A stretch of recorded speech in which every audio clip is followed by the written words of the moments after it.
Hello everyone, সারা পৃথিবীর club football follow করি আমরা যারা, তাদের জন্য বেশ জমজমাট ছিল লাস্ট দুটো উইকেন্ড।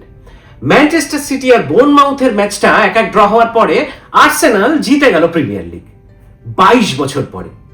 2003-04-এর ইনভিনসিবলের পরে এই প্রথম।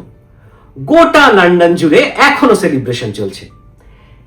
সেইটা আরো বড় উৎসবে পরিণত হতে পারত যদি না গ্যাব্রিয়েলের শটটা বার উঁচিয়ে বাইরে চলে যেত আর আর্সেনাল চ্যাম্পিয়ন্স লিগের ফাইনালে হেরে না যেত। Their wait continues to place this particular trophy in their trophy cabinet.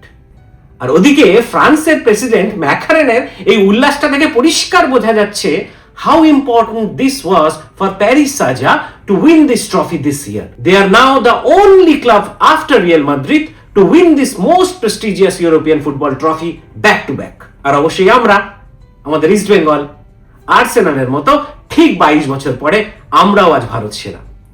শুধু আমাদের গল্প, শুধু আমাদের লড়াই নিয়ে আমি একটা আলাদা পুরো ভিডিও বানিয়েছি।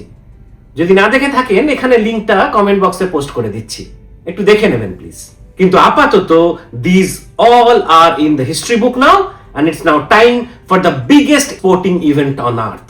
মেক্সিকোতে কিক অফ হবে ফিফা ওয়ার্ল্ড কাপ 2026 আর এবারের ওয়ার্ল্ড কাপে অনেক কিছুই এমন হচ্ছে যা আমাদের চেনা টুর্নামেন্টের ফরম্যাটের থেকে খানিকটা আলাদা। তো আসুন বিশ্বকাপ জয়ে আক্রান্ত হওয়ার আগে আজ আমাদের আড্ডাতে একটু কথা বলে নেওয়া যাক এবারে নতুন ফরম্যাটের কিছু ট্রিভিয়া নিয়ে। প্রথম বড় বদল দলের সংখ্যা। গত 6 বার আমরা দেখেছি 32টা দল, 8টা গ্রুপে 4টে করে দল। এবার থেকে সেটা বদলে গেল, 48টা দল, 12টা গ্রুপ এ থেকে এল পর্যন্ত, প্রতিটাতে 4টে করে টিম, মানে 50% বেশি টিম আর প্রায় দ্বিগুণ ম্যাচ। এবার মোট ম্যাচ 104টা, যেটা আগে ছিল 64টা। মানে এক মাস ধরে অলমোস্ট প্রতিদিন একাধিক ম্যাচ, বাড়বে অফিস কামাই, বাড়বে বাড়ির ঝগড়া, বাড়বে ইউটিউবের ওয়াচ টাইম। এখন প্রশ্ন, 12টা গ্রুপ থেকে নকআউটে যাবে কার? প্রতি গ্রুপের প্রথম 2 দল মানে 24টা তো কনফার্ম, কিন্তু নকআউট ফরম্যাটে তো 24টা দলের হবে না। তাই 12টা গ্রুপের তৃতীয় স্থানে থাকা বেস্ট 8টা দলও যাবে নকআউটে, মোট 32টা দল। আর এখানেই সব থেকে বড় বদল, এতদিন নকআউট শুরু হতো রাউন্ড অফ 16 দিয়ে, আর এবার থেকে প্রথমবার শুরু হবে রাউন্ড অফ 32 দিয়ে। ছোট ছোট দলগুলোর কাছে অ্যাকচুয়ালি সোনার সুযোগ। কুরাসাও, যাদের জনসংখ্যা মাত্র 1.5 লাখ, সল্টলেকের সেক্টর 5 থেকে কম, তাদের নকআউট পৌঁছানোর স্বপ্ন সফল হতে পারে। ওয়ার্ল্ড কাপ হিস্ট্রিতে এত ছোট দেশ আগে কখনো কোয়ালিফাই করেনি। এবার আসি সব থেকে আজব ব্যাপারটায়, ফিফার নতুন আবিষ্কার competitive balance pathway. FIFA ranking এই মুহূর্তে 1 নম্বরে ফ্রান্স, 2 স্পেন, 3 আর্জেন্টিনা আর 4 ইংল্যান্ড। ফিফা চেয়েছে এই 4টে দল যেন তাড়াতাড়ি নিজেদের মধ্যে দেখা না করে।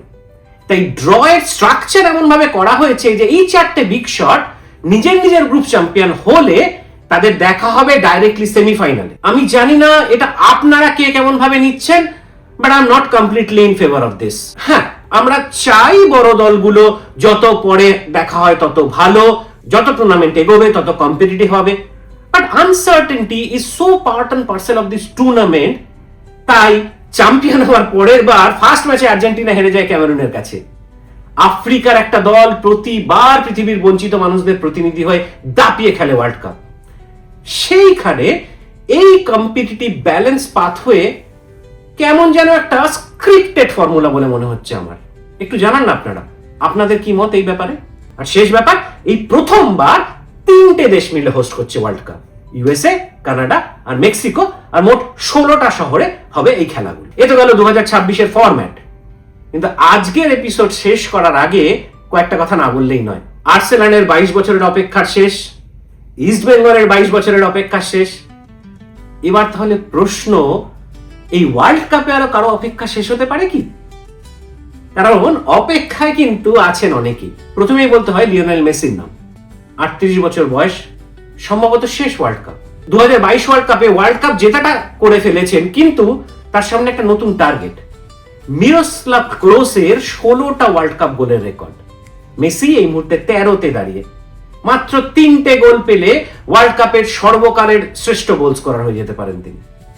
ক্রিশ্চিয়ানো রোনাল্ডো 41 বছর বয়স, 5টা ওয়ার্ল্ড কাপ খেলেছেন, সেমিফাইনালে পৌঁছাতে পারেননি যদিও। এটাই তার শেষ সুযোগ। কেরিয়ারের সমস্ত ট্রফি জিতেছেন তিনি, শুধু এই একটা ছাড়া। দেখা যাক তার অপেক্ষা শেষ হবে কি। ইংল্যান্ড 1966 এর পরে কোনো ওয়ার্ল্ড কাপ জেতেনি। 60 বছর ধরে অপেক্ষা করছে। 2018 সেমিফাইনাল, 2022 কোয়ার্টার ফাইনাল। 60 বছর তো অনেক সময়। এবার কি ফাইনালি সময় টু ব্রিং ইট হোম? হ্যাঁ, অবশ্যই। আমার প্রিয় ব্রাজিল, 24 বছরের অপেক্ষা। এবার কার্লো আনসেলত্তি এসছেন নতুন কোচ হিসাবে। বাঙালির মন কিন্তু বলছে এবার কিছু একটা হবে। দেখা যাক, কারো 22 বছর, কারো 60 বছর, কারো 24 বছরের অপেক্ষার এই গরমে শেষ হয় কিনা। কিন্তু এটুকু বলতে পারি, ফুটবল দেবতা গত 7 দিন আমাদের যা যা দেখিয়েছেন, তাহলে অপেক্ষা যতই দীর্ঘ হোক না কেন, একদিন সেই অপেক্ষা শেষ হয়। তখন তার থেকে সুন্দর আর কিছু হতে পারে না। ভালো থাকবেন সবাই।